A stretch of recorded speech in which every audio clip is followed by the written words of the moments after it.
Assalamualaikum warahmatullahi wabarakatuh. Salam literasi.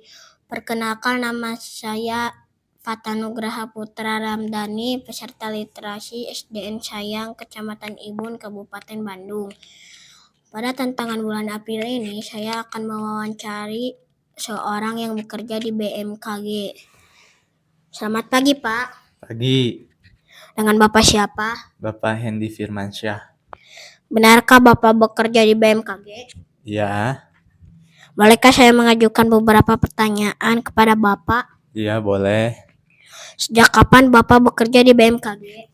Sejak tahun 2022, Apa saja tugas Bapak di BMKG?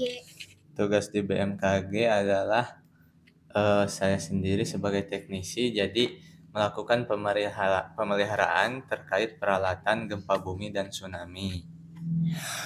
Apa yang akan terjadi jika terjadi gempa bumi? Jika terjadi gempa bumi, akan terjadi beberapa bencana ikutan. Yang dimaksud bencana ikutan ini seperti tsunami, likuifaksi, tanah longsor, dan juga kebakaran yang disebabkan oleh putusnya kabel-kabel atau jaringan listrik. Gitu.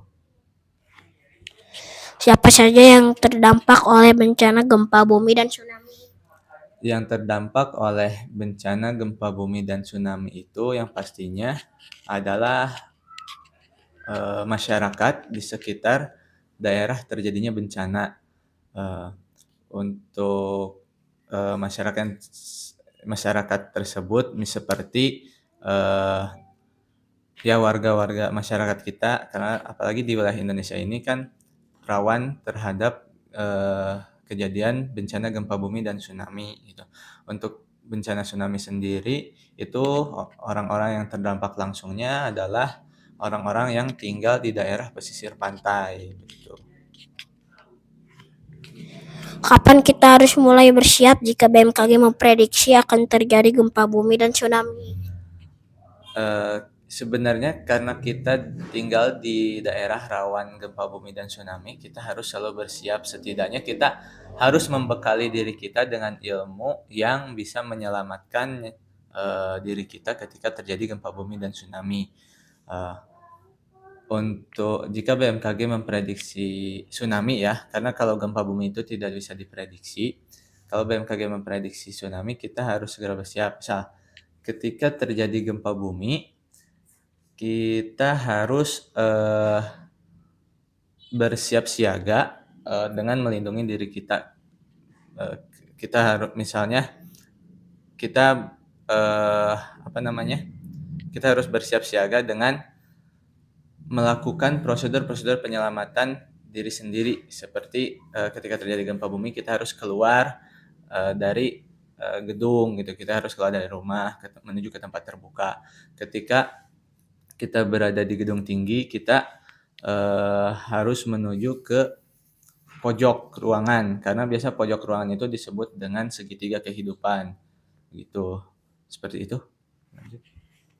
Sebaiknya di mana kita harus berlindung jika terjadi gempa bumi dan tsunami? Nah, itu seperti tadi yang saya bilang, kita jika kita berada di dalam ruangan dan terjadi gempa bumi, kita harus jika gempanya kencang, kita berlindung di pojok ruangan, di bagian tulang-tulangan bangunan, karena itu merupakan segitiga kehidupan yang dimana jika bagian tengah ruangan itu ambrol, di bagian pojok itu biasanya cenderung relatif kokoh. Kemudian jika kita sedang mengerjakan sesuatu di atas meja, kita segera berlindung di bawah kolong meja dengan memegang kaki-kaki meja. Kemudian jika gempa sudah mereda atau kita bisa berlari ke tempat terbuka, kita berlari dengan melindungi kepala kita bagian depan dan bagian belakang.